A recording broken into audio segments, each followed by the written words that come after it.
So to set the ground, so I think we all have worked with LLMs in like so if you think about an LLM, a pre-trained LLM will work quite well for kind of general tasks like summarization, Q&A and stuff. But when it comes to perform very specific tasks, especially domain-specific tasks, so it's gonna kind of fail providing contextually relevant answers, right? So that's something called hallucination. To kind of mitigate that, so we have like 3 standard approaches that we can use. The first one is obviously prompt engineering, and so where we provide like much more context and instructions to the prompt itself. So I think you all know how to do prompt engineering, but not prompt tinkering. So it's a standard procedure. You have to follow.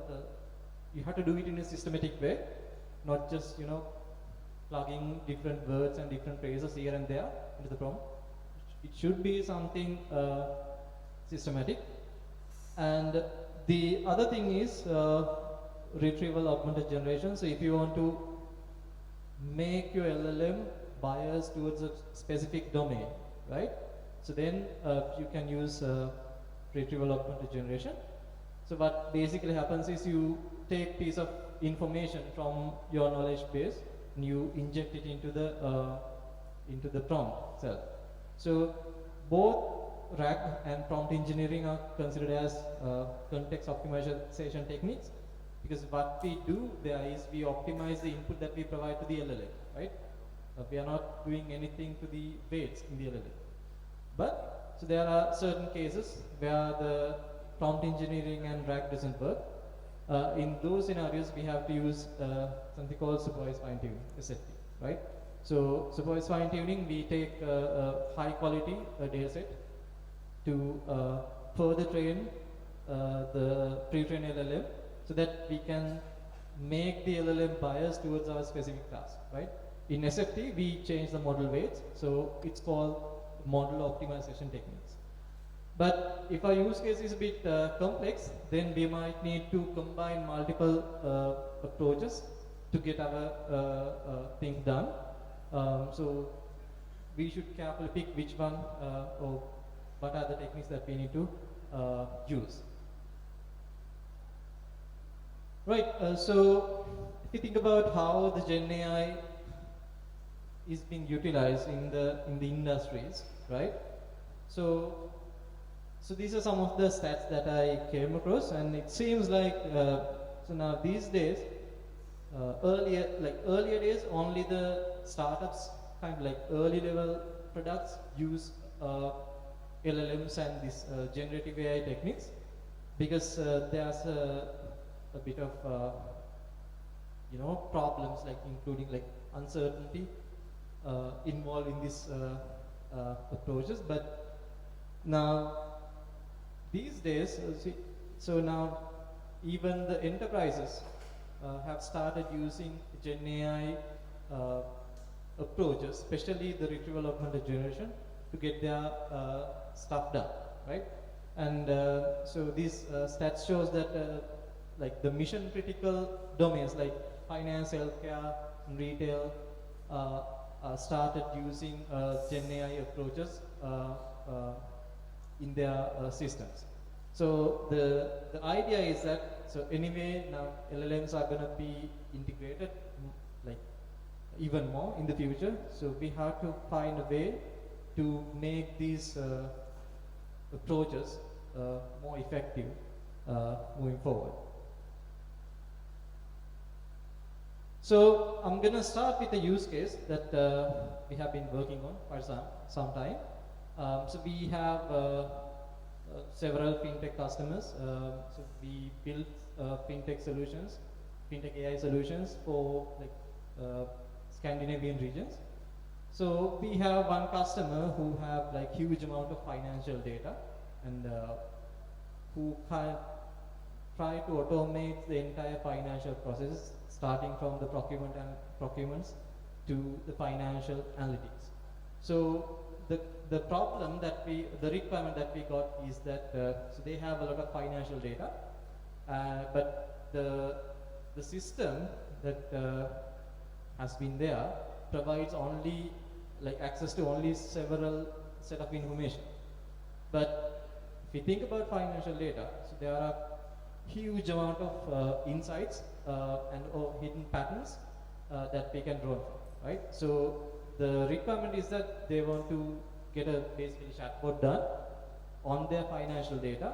But the tricky part is, so like apart from having like a general conversation with the agent or chatbot, so they want to do few more things. So now all these, so there are like tons of invoices and everything in the financial domain.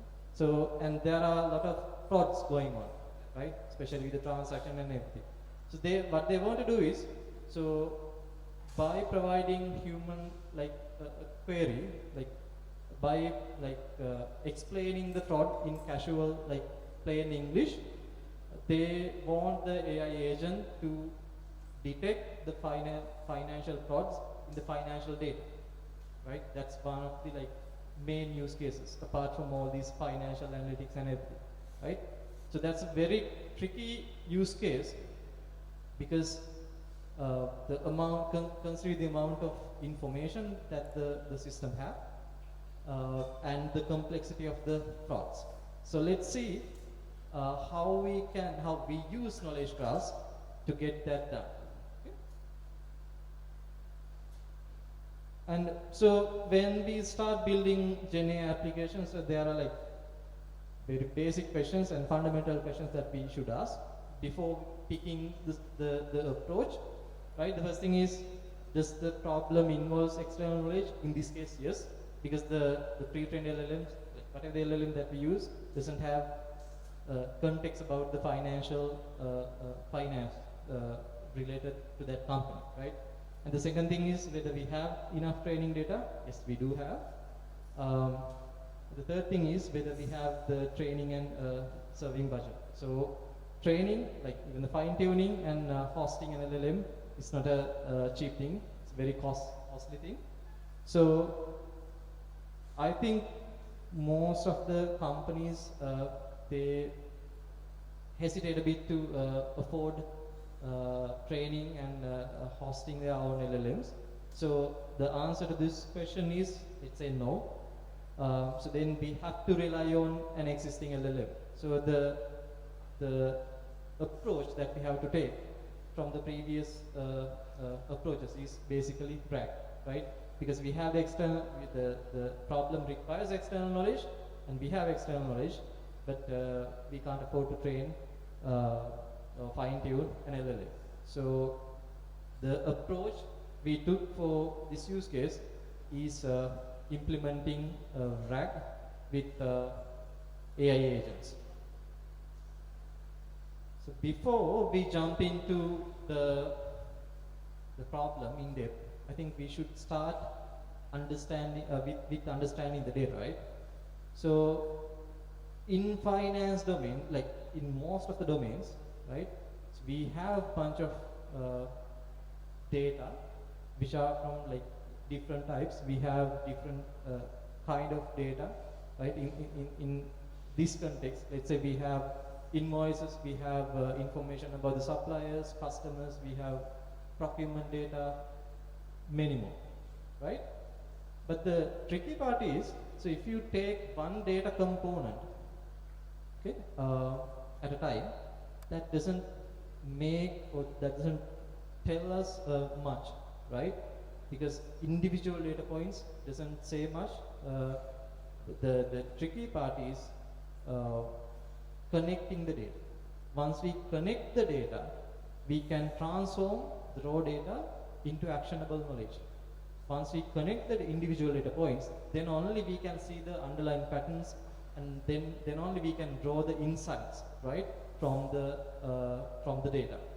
So it's very crucial that we understand data should not be treated individually, but we should try to connect the dots in the data, right? So let's see how we can do, how we can connect the dots in the finance data in the next couple of slides. So the standard solution to this problem is, as you all know, RAG, right? So let's think about how the typical RAG pipeline works. So basically, RAG pipeline contains like 4 components. You have an indexing phase, then you have retrieval, augmentation, and generation, right? So first we have all the finance data. So before doing the RAG pipeline, what we should do is we have to convert the data into a set of chunks, we call them documents, and then we have to get the vector representation of the data, we call them embeddings, and all the embeddings are saved in a vector store to create an index. So that's our knowledge base, right? And then once the pipeline is done, so use as a question, so we convert the question into query embedding. So then we perform the kind of a similarity calculation with the query embedding and the data that we have, and then we can take the most contextually relevant documents from the knowledge base. Then we can plug the retrieved context into the LLM or the agent, and then we get the final output, right? So that's how the traditional or typical RAG pipeline works. But the thing is, we have a bit of problem there. So now, when it comes to chunking, right, the first component or the first action that we take is chunking, right? So we take the documents, we convert or we break down the documents into set of chunks. By the time we chunk, so we kind of break down all the connections that we have. So chunking makes the data kind of disconnected, because when you chunk and when you index the data, each chunk is treated as an individual component, an independent component, right? So then the problem is if we apply a traditional vector RAG, so we assume that all the chunks are independent from each other, right? Because we break down all the connections. So it's not a good practice in several cases, especially in this use case, because in this use case, in order to detect frauds, you have to have the connections. So if you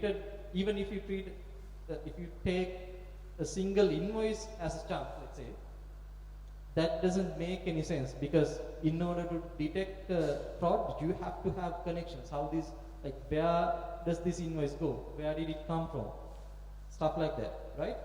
So the takeaway is, in this case, the vector RAG doesn't work. Because why?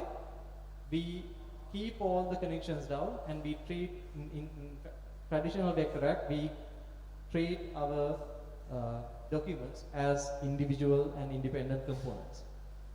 So I think we have to find a better solution. That's where the knowledge graphs comes in. So knowledge graphs is not a new concept. We talk about Wikipedia, we talk about Google, and many use cases. So there are knowledge graphs behind them. It's not a new concept also, but the thing is, in a knowledge graph, so you represent certain concepts about different entities as nodes, right? And then you have connections, we call them relationships, that links nodes, right? And the nodes and the relationships can hold some additional information, we call them metadata, right, in knowledge graphs. And there are different types of knowledge graphs also. We have classical knowledge graphs, we have property graphs and everything, right? But the idea is, here in knowledge graphs, what we do is we take the entities and the concepts in the knowledge that we have, and we represent them in nodes, and there can be different nodes. In our context, we can have individual nodes for invoice. We can have a separate type of nodes for customers, and another one for buyers. so on and so forth, right? So in this way, we don't lose the connections. Instead, we preserve the connections between data points, right? So, which enables all the pattern matching and everything, because we preserve the relationships. And so the plan was to get this done using knowledge graph. Basically, they represent all the financial data that we have in a knowledge graph, and then do something to detect all the frauds. Right, so when we talk about knowledge graphs, so I've seen people kind of mix up the two terms, knowledge graphs and graph database. I think the confusion causes by the Neo4j, because those guys have both a graph database and a certain data science tool to deal with knowledge graph. So knowledge graph is a data structure actually. It's a structure that we use to store data in a different way. But the graph database is just like the database that we have, like the relational database. But the thing is, graph databases facilitates storing the knowledge graphs. So it's two different concepts. So the knowledge graph is a data structure, and graph database is basically a database that we use to store the knowledge graphs, right? And with that, we'll see how we can incorporate knowledge graphs into our problem. So usually what happens is, you take the data and you construct a knowledge graph. We'll talk about how we can construct a knowledge graph and what to think about when you do that a bit later. But assuming we have the knowledge graph in place, so then we have all the rack components here. So when the question is asked, so the question comes to the rack pipeline, then what happens is, so instead of converting the question into a vector embedding, we convert the question into a Cypher query. Cypher query is nothing but, you can think of it as a SQL query for graph databases, something like that. It's a kind of a special query which facilitates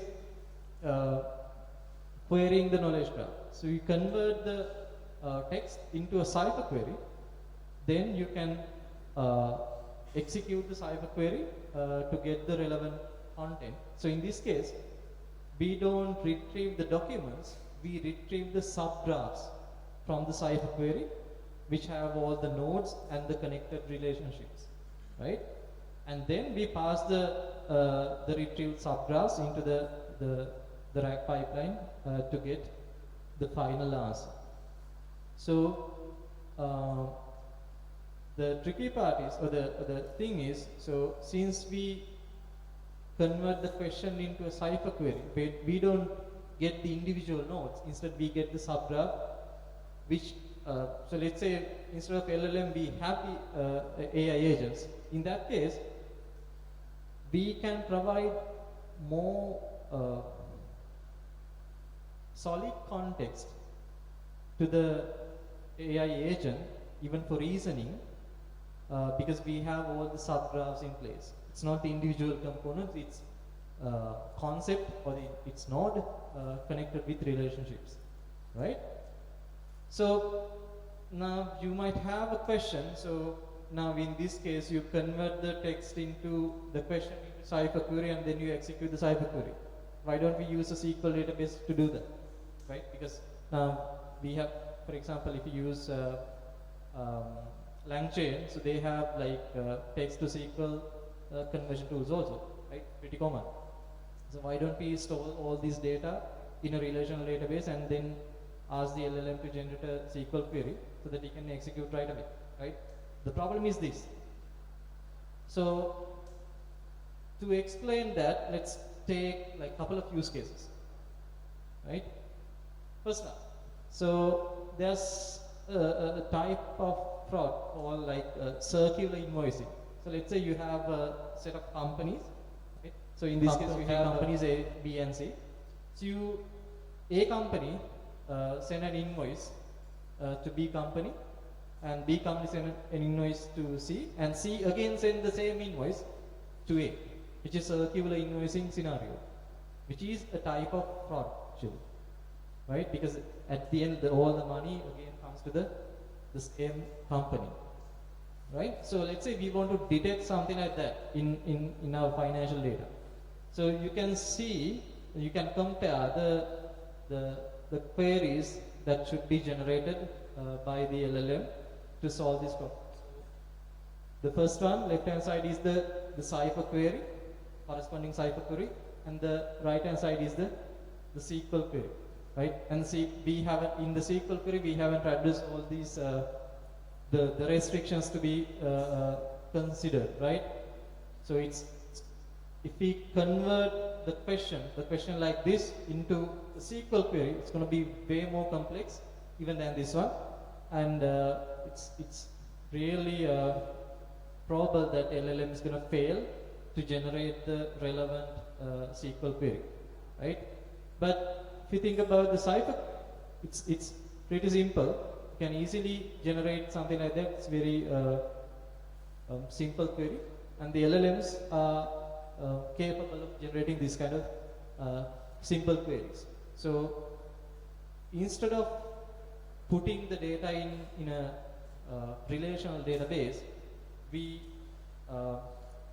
when we add those data into the knowledge graph, we provide LLMs with a more structured way, so that LLMs can easily generate the Cypher queries. So that's one of the use cases. And we have another one, I guess. The find vendors sharing the same bank account. So there are this is a common pattern in the shell companies, right? So you can have multiple shell companies, but all the companies share the same bank account. So in this case, you can assume the company information can be represented as a single node, and the bank account data bank accounts can be represented as another type of node, right? So if you represent the same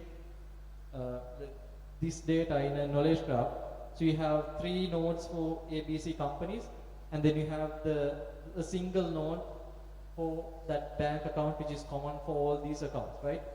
So in that way, you can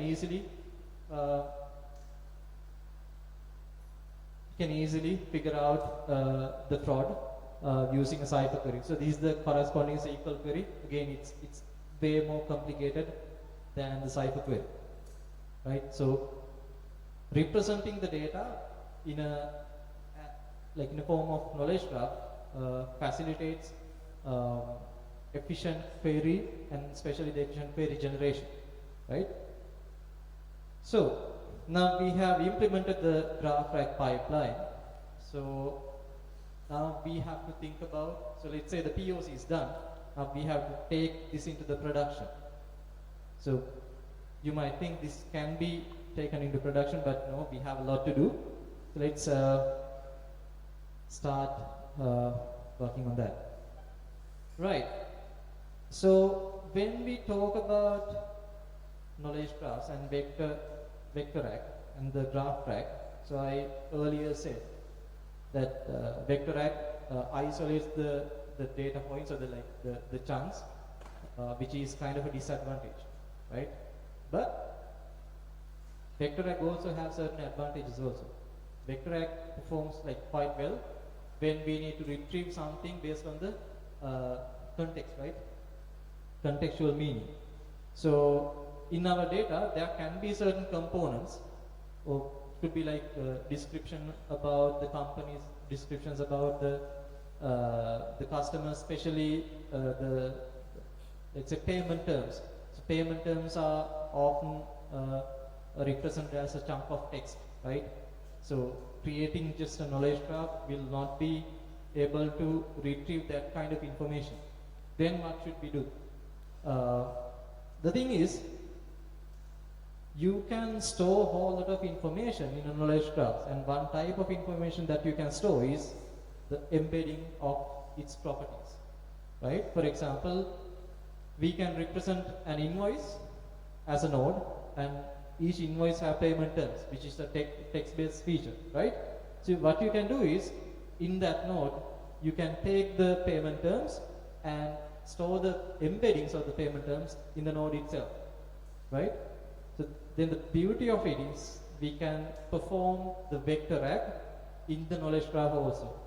So if you take like Neo4j graph data science package, so they provide all these facilities for you to easily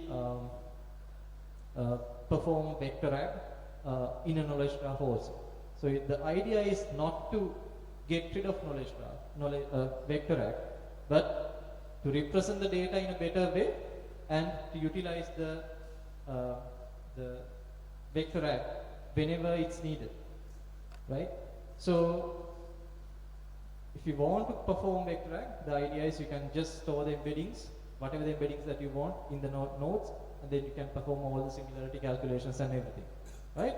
And the next thing is, if you think about a specific information, for example, let's say I want to take all the invoices sent by the supplier A, right? Let's say Coca-Cola, and if you perform vector RAG to get that kind of information in a knowledge graph, so there is a possibility that you might miss all the information, all the nodes that you need to take, right? So then and there can be several things, like several scenarios where you want to still perform the vector RAG or like similarity calculations.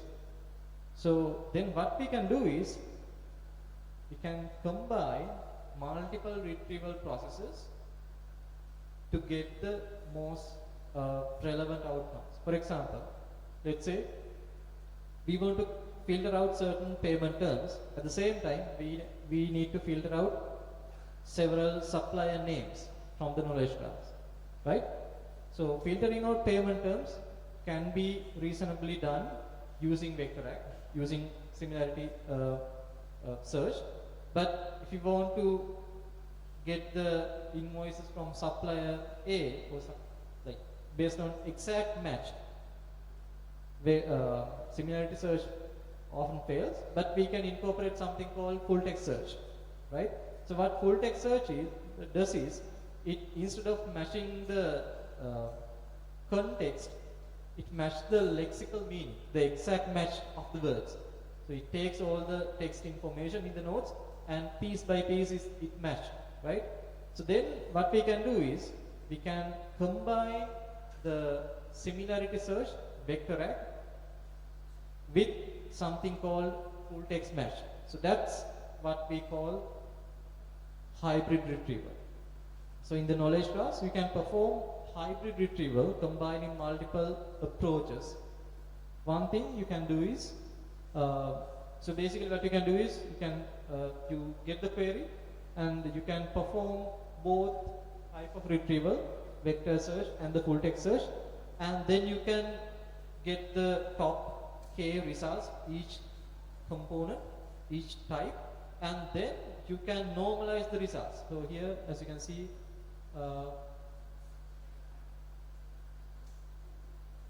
here, after retrieving all the nodes under each approach, you can normalize them, combine them, and take the most relevant context. So the thing is, if you miss something from the vector search, so there's a high possibility you will be able to capture it using full text search. So the idea is that if you are using some kind of similarity search in the knowledge graphs, you can combine multiple approaches, especially combining vector search with full text search. But hybrid retrieval here doesn't involve with any graph related thing, right? Then what we can do is, we can combine the hybrid retrieval with the graph traversals. So the knowledge graphs facilitate us the graph traversals, and hybrid search or hybrid retrieval facilitates all the matching. What we can do is, we can get the query, you can perform the hybrid search, you will get the nodes, most relevant nodes from both approaches. Then on top of these nodes, you can perform graph traversals and then get the subgraphs related to the the interested nodes. So in that way, you can take best out of all the approaches. Vector search, full text search, plus the graph traversals. Right, so now we have talked about how we can optimize the retrieval process to accommodate all different types of search. But the next part is to get the knowledge graph expanded. So let's say we have I told you we have finance data, so now the finance data are in a knowledge graph. But the thing is, those data is going to grow. It's not going to stay in the same way, right? So we should be able to get more data into the knowledge graphs, right? But when you get more data into the knowledge graphs, so there's a problem. Let's say we have built kind of an ingestion pipeline to get all the data from the invoices into the knowledge graphs. So for each invoice, you have a separate node. For supplier, you have a separate node and stuff.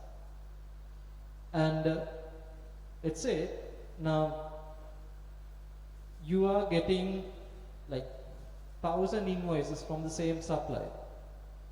So the idea is you can have 1,000 nodes, invoice nodes to represent all these invoices. But the thing is, if they are coming from the same supplier, ideally we should have only one supplier node, right? If you have multiple supplier nodes, it's going to add ambiguity to the knowledge graph, and it's going to be a bit messy, and the retrievals are going to be a bit noisy, right? So to avoid that one, so we have to have something called entity resolution. So what entity resolution does is it basically makes sure that you have only the unique data points, only the unique nodes in the knowledge graph, and you are not duplicating any data here.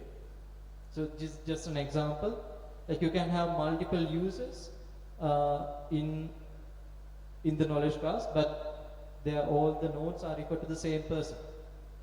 Then what would happen is, so if you query something based on the users, your answers are going to be wrong because you have data duplication in the knowledge graphs, which should not be happen, because when the knowledge graphs scale up, adding multiple or adding duplicate nodes and instances are going to be a bit messy. So how we can mitigate this problem? Actually, there are like several approaches that you can do. One thing is, so there's no golden rule for entity resolution.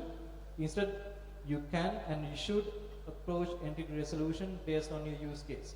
So there can be use cases where you can do the entity resolution just by pattern matching, and there can be scenarios where you have to perform like graph algorithms like community detection and node to make a comparison to get the entity resolution done.